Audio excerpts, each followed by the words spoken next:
संदीप ने लिखा है कि गुरुजी मेडिटेटिवनेस में होना और प्रैक्टिकल होने में क्या समानता है?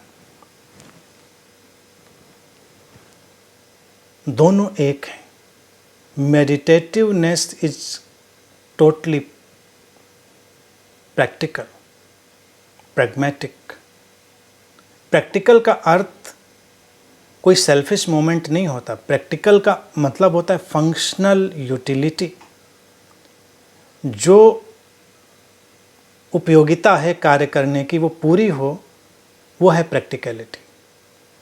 तो जब तुम मेडिटेटिवनेस में आते हो, ध्यान पूर्णता में आते हो, तो तुमसे वही होता है जो होना चाहिए।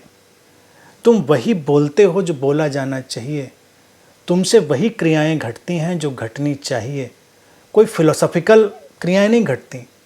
तुम्हारे पास कोई एजेंडा नहीं आता कि अच्छा तो मैं इस तरह का मेडिटेटिव हूँ, या मैं इस कल्ट का मेडिटेटिव हूँ तो मुझको इस तरह का एक्सप्रेशन करना चाहिए, या मैं इस विचारधारा में हूँ। Nothing like that. मेडिटेटिवनेस उतरी तो जैसे जीवन उतरा, और फिर जीवन ही कुछ करेगा। जीवन ही कुछ करेगा अपने ढंग से। मेडिटेटिवनेस का हमारे भीतर उतरना ऐसे ही है जैसे हमारे भीतर प्राणों का उतरना, हमारे भीतर जीवन का उतरना। और जीवन और हमारे भीतर बहते प्राण पूरी तरह प्रैक्टिकल हैं। उनको पता है क्या होना चाहिए। जब हम हाथ ऊपर उठते हैं तो पता है हाथ को उठना है। जब हम पलकें खोलते हैं तो हमें पता है कि देखना है और देखा जाना घटता है। ये तो प्रैक्टिकल है। आँख खुली देखने की प्रक्रिया घटी और पूरी तरह घटी, कंप्लीटली घटी, बिना किसी रुकावट के। वो प्रैक्टिकल है।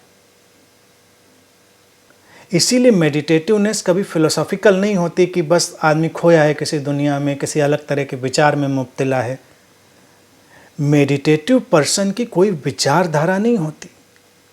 वो सारे विचारों को आत्मसात कर सकता है। वो कभी भी किसी विचार की उपयोगिता पैदा कर सकता है। जीवन जो मांग करेगा, जिस क्षण में, वो उस क्षण उसका प्रत्युत्तर देगा, रिस्पॉन्स करेगा। टोटल, एब्सोल्यूट, परफेक्ट, वही प्रैक्टिकल है। जीवन बहता रहे, जीवन अबाधित चलता रहे, वही प्रैक्टिकल होना है।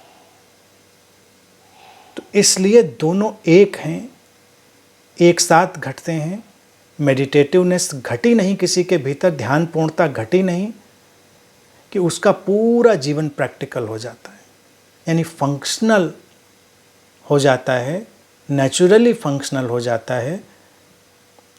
उसको अब सोच विचार के कुछ नहीं करना पड़ता, उससे होता है।